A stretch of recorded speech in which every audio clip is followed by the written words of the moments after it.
Chilli powder అన్ని రకాల వంటలకు పచ్చళ్లకు సరైన chilli powder. No colour no chemicals. నేను ఇందాకే చెప్పాను, ఫస్ట్ క్వశ్చన్లోనే చెప్పాను, జీవితం నిజ జీవితం వేరు, ఈ మీరు మాట్లాడుకోవటం వేరు. ఇప్పుడు మీరు నలుగురికి నేను అవైలబుల్గా ఉండాలి, 100 మందికి అవైలబుల్గా ఉండాలి. దాసనారాయణరావు గారి ఇంట్లో రోజు ఒక 100-200 కాఫీలు టీలు పెట్టేవారు. ఒక 30-40 మంది భోంచేసేవారు రోజు, 2 పూట్ల.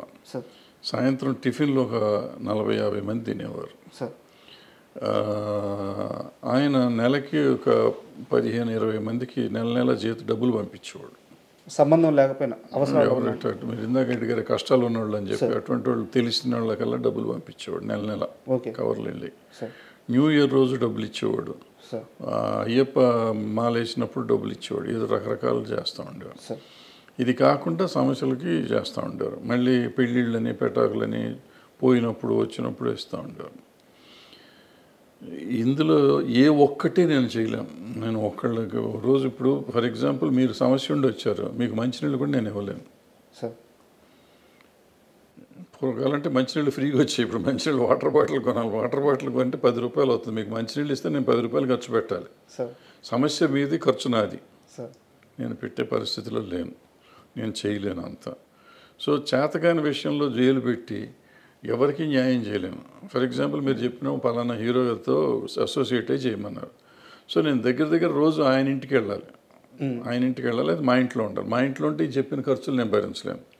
ఆయన ఇంటికి వెళ్తే ఆయన చిరాకు పడతాడో చూసుకుంటాడో తెలియదు. వాళ్ళ ఇష్టాలు ఉండాలి, వాళ్ళ సైడ్ నుంచి అది ఉండాలి.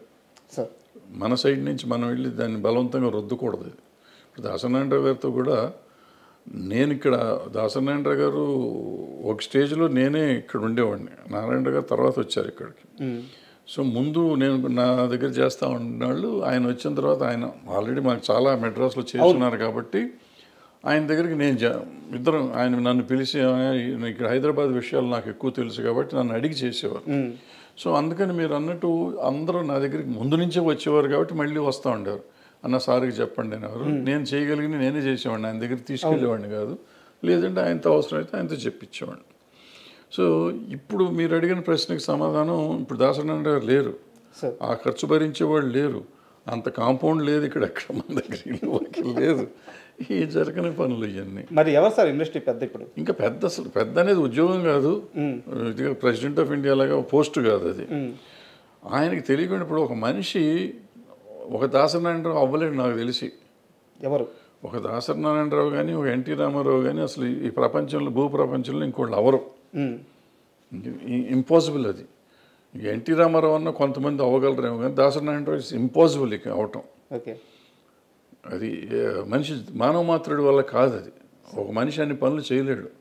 ఆయన ఏంటి, writer, director, actor, distributor, exhibitor, producer, lyric writer, dialogue writer, story writer, paper editor, politician, MP, తర్వాత మినిస్టరు, ఇది కాకుండా కాపు సంఘం, ఆళ్ళ గొడవ, అక్కడ నాయకుడు ఏది కాదు.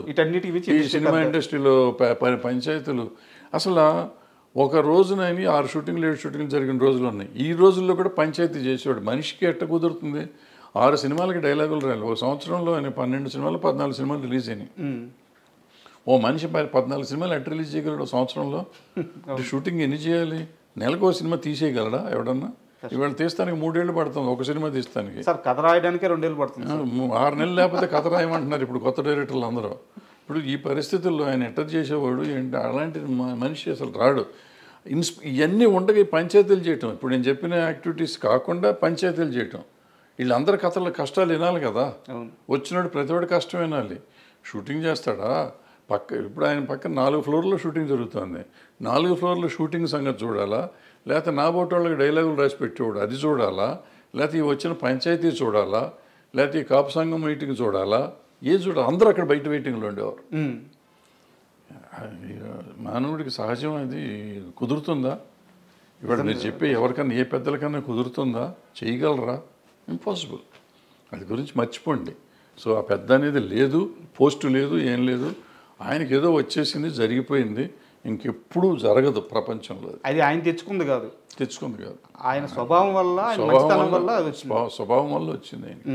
ఇప్పుడు నేనే వెళ్ళాను, సినిమా ప్రాబ్లం వస్తే ఆయనకి నాకు పరిచయమే లేదు, వెళ్ళిపోయి ఏదో ఆయన చేసి పెట్టేవాడు.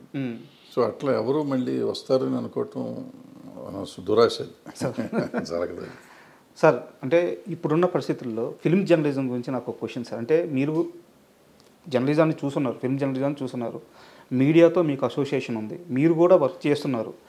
ఇప్పుడున్న ఫిల్మ్ జర్నలిజం చూస్తుంటే మీకు ఏమనిపిస్తుంది సార్? అంటే ఈ రివ్యూ సిస్టమ్ కానీ, అంటే జర్నలిజం కాదా అంటే కాదు. ఇప్పుడు ముందంటే ఏదో 4 పేపర్లు ఉంటే జర్నలిజం అనేవాళ్ళం సార్, ఏదో 4 తర్వాత 2-3 ఛానళ్ళు వచ్చినాయి, ఛానల్ అనేవాళ్ళం. ఇవాళ ఏంటంటే సోషల్ మీడియా వచ్చినాక ఎంతమంది మనం సినిమా ఏదైనా పిలిస్తే, మీడియా పిలిస్తే 200 మంది వస్తున్నారు.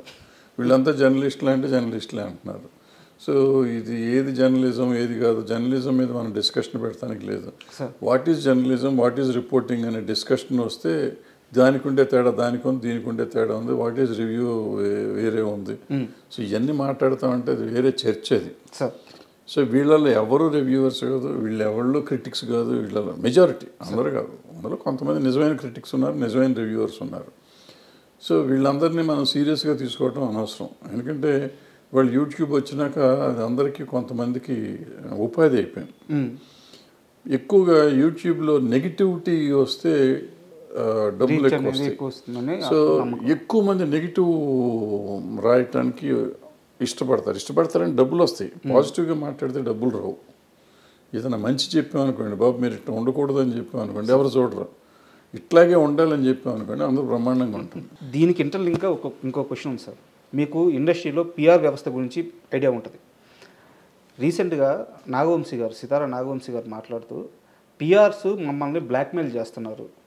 అంటే సార్ మనం ఆ పని చేయకపోతే సినిమాకి బ్యాడ్గా రాస్తారు, సార్ మనం వాళ్ళకి బ్యాన్ కార్డ్స్ ఇవ్వకపోతే సినిమాకి బ్యాడ్గా రాస్తారు, సార్ మనం ఈ ఫంక్షన్ చేయకపోతే సినిమాకి బ్యాడ్గా రాస్తారు అని ఆయన ఓపెన్గా చెప్తున్నారు. పిఆర్ వ్యవస్థ నిర్మాతలను బ్లాక్మెయిల్ చేస్తుంది, వీళ్ళ పోడు పర్లేక మేము అదనంగా ఇంకో 30-40 లక్షలు ఖర్చు పెట్టాల్సి వస్తుంది.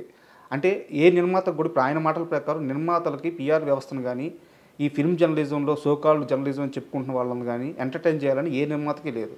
అంటే నిర్మాతలను బ్లాక్మెయిల్ చేసే స్టేజ్కి ఈ పిఆర్ వ్యవస్థ కానీ ఫిల్మ్ జర్నలిజం కానీ వెళ్ళిందే? అసలు ఆ మాట తప్పది. ఇప్పుడు బ్లాక్మెయిల్ చేయబడే పరిస్థితులు నేను ఉన్నానా లేదా? నేను ఒక నిర్మాతగా నా కంటెంట్ని నేను నమ్మాలి. సార్ నేను ఎవరిలో చెప్పిన మాట విని చేయాల్సిన అవసరం లేదు. నాకు అవగాహన ఉండాలి. నేను సినిమా తీసినప్పుడు నేను ఇది చేస్తే ఇది ఉంటుంది, ఇది చేస్తే ఇది ఉంటుంది. సలహాలు తీసుకోవటం తప్పులేదు, సలహాలు ఎవరైనా చెప్తే వినటం తప్పులేదు. బట్ సలహాని ఎంతవరకు మనం వాడుకోవాలి అనేది మనం ఆలోచించుకోవాలి. పిఆర్లు ఏదో చెప్తూ ఉంటారు. ఇప్పుడు ఏమవుతుంది, ఇప్పుడు నేను ఏం చేస్తాను, సినిమా తీశాను అనుకున్నాను ఫర్ ఎగ్జాంపుల్. ఆ సినిమా తీసినాక ఒక సినిమా ఫ్లాప్ అయింది. ఫ్లాప్ అయితే నీ బోటోడు వచ్చి సార్ మీరు సరిగ్గా ప్రమోట్ చేయలేదు సార్ అంటాను. సరిగ్గా ప్రమోట్ చేయలేదంటే నేనేమంటాను, పిఆర్ని పట్టుకుని నువ్వు సరిగ్గా పిఆర్ చేయలేదురా అంటాం. పిఆర్ చేయలేదంటే ఆ పిఆర్ ఏమంటాడంటే నువ్వు అదిగో అక్కడ కవర్ ఇవ్వలేదు, లేదా ఇక్కడ నువ్వు ప్రీ రిలీజ్ ఫంక్షన్ పెట్టలేదు, లేదంటే ఆడియో ఫంక్షన్ పెట్టలేదు, ఏదో పెట్టలేదు, పెట్టుంటే పబ్లిసిటీ అయ్యేది, లేదంటే సోషల్ మీడియా వాళ్ళకి డబ్బులు ఇచ్చి ఉండాల్సింది, లేకపోతే నువ్వు ఇందాక చెప్పినట్టు ఆడియో కొని ఉండాల్సింది, వ్యూవర్షిప్ కొనాల్సింది, ఇటువంటి రకరకాలు ఏదో చెప్తూ ఉంటారు. ఇవన్నీ చేసి ఇప్పుడు మిలియన్స్ ఆఫ్ వ్యూస్ వచ్చిన సాంగ్స్ వచ్చిన సినిమా ఉంది, దానికి ఓపెనింగ్ రాని సినిమాలు చాలా నేను చెప్పగలను, పేర్లు చెప్పగలను. మరి ఎందుకు రావట్లేదు అంటే ఏది బ్యాడ్ టాక్ అంటారు, బ్యాడ్ రివ్యూస్ అంటారు. మనకి మొన్న వచ్చిన కల్కి సినిమా ఉంది, 2.5 ఇచ్చారు చాలామంది, బ్యాడ్ రివ్యూ కూడా ఉంది. మరి అది చాలా 1200 కోట్లు 1300 కోట్లు చేసిందిగా. మరి ఎందుకు చేసింది? దేవరా సినిమా పోయిందన్నారు, దానికి 2.5 ఇచ్చారు, మరి అది 300-400 కోట్లు చేసిందిగా. సో ఇవన్నీ రివ్యూలను చూసి వస్తారు జనం, రివ్యూలు చూస్తే రారు, లేకపోతే పిఆర్ చెప్తే చేశాడు అనేది.